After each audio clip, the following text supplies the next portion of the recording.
Hello guys, আমাদের এলাকায় এমন একটি জায়গা আছে যেখানে মানুষ যাইতে ভয় করে। সেখানে নাকি ভূত আছে। তো আজকে আমরা আপনাদেরকে সেই ভূতের বাড়িটা দেখাবো। চলুন দেখে আসি। তো হাঁটতে হাঁটতে রাস্তা দিয়ে চলে আসলাম। রাস্তাটা কিন্তু অনেক নির্জন। তো অবশেষে চলে আসলাম সেই ভুতুরে এলাকায়। এখন যে কি হবে আমিও বলতে পারছি না। তবে ভুতুরে বাড়িটা আমার বন্ধুর অনেক প্রিয়। আমি শুনেছি এই বাড়িটা নাকি 1000 বছর পুরনো। তো অবশেষে আমরা অবস্থান করলাম আলীর দোকানে। হ্যাঁ, এই সেই ছেলে যে প্রথমবারে ভূতটাকে দেখেছিল। যেই কথা সেই কাম। ভূতের কথা শুনে আমার ক্যামেরাম্যানের তৃষ্ণা লেগে গেল। তো পানি খাওয়ার পর আমরা হাঁটতে হাঁটতে চলে গেলাম সেই ভুতুরে বাড়িতে। গাইজ, এটা কি হয়ে গেল? আমার পার্টনারের হাত কেটে গেল। এটা তো অশুভ লক্ষণ।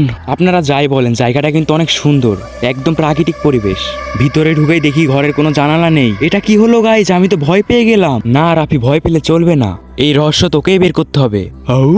ওম্মা, আমার পার্টনার তো ভয় পেয়ে গেল। যাক, ব্যাপার না, সে তো সাদিয়ার ক্রাশ, তার জন্যই সে ভয় পেয়েছে। আমার গার্লফ্রেন্ড নাই, তাই আমারও ভয় নাই। দর্শক, অবিশ্বাস্য একটি ঘটনা ঘটে গেল ভিতরে আমার সাথে। চলুন দেখি। এটা কি দেখলাম গাইজ? আমি তো অবাক, আমার তো এবার অনেক ভয় করছে। যাক, ব্যাপার না, ওটা হয়তো সাদিয়ার হাত ছিল। সাদিয়া হয়তো রাগ করেছে, তার জন্য ভয় দেখাচ্ছে। কি নির্জন একটা বাড়ি। সাদিয়া কিভাবে থাকে? আসলে এই বাড়িটা এমনই, এখানে আসতে সবাই ভয় করে। বন্ধুদের মুখে শুনেছি এখানে রাতে কেউ আসলে নাকি যাইতে পারে না বাসায়। এটা অনেক ভয়ঙ্কর জায়গা। এ কি সামনে? ওটা কি? গিয়ে দেখি তো। এটা তো রান্না করা চুলা। এখানে কি ভূতটি রান্না করতো? গাইজ, কেউ ভয় করেন না, এটা আমার ক্যামেরাম্যান ছিল। এগুলা কি গাইজ? মনে হচ্ছে সাদিয়ার মেকআপ বক্স। পেছনে রাস্তাও আছে। আও আও, এটা কি ঝুলছে? ও যা, বাইরে দেখি সাদিয়ার ওয়াশরুম। এই সুন্দর গাছটি দেখে আমার ক্যামেরাম্যান হাত দিতে যায়। এটা কি হলো? আমার ক্যামেরাম্যান তো কারেন্টের শর্ট খেলো। অনেক ভয় পেলাম। আপনারা তো দেখতে পেলেনই ভিতরের অবস্থা।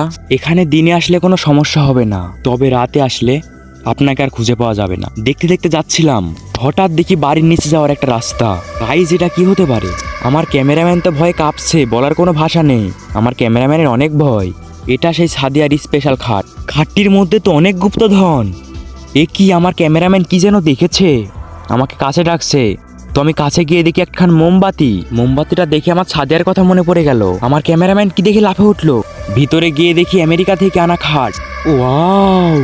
হঠাৎ একটি পাগলের সাথে দেখা। পাগলটা তো আমার উপর ঝাঁপিয়ে পড়লো। পরে জানলাম সে পাগল নয়, সে তো ভূতেদের দেখাশোনা করে।